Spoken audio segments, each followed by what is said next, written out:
Quê? Vai chover. Vai chover? É, de ir pra casinha.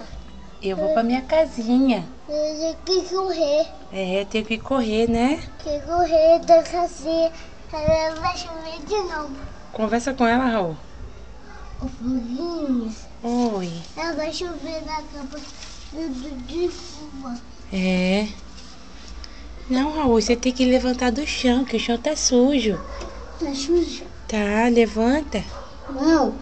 Você tem que levantar, Raul. Não. Fica sentadinho. Ah. Levantou. Você tá fazendo o quê? Sentado. Tá sentado?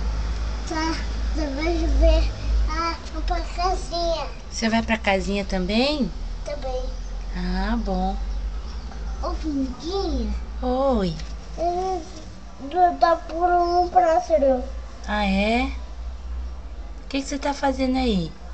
Tá por um pássaro. Procurando pássaro? Tá. Pra quê? Do chão tá. Cheio de bolha. Olha, Raul, as minhas irmãzinhas chegando aí, ó. No chão, aí no chão. Olha, um monte de irmãzinhas minhas. Você tá vendo as minhas irmãs? Olha o formiguinho. O que você falou?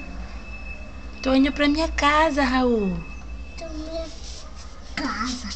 Tchau, viu? Tchau. Beijo. Beijo.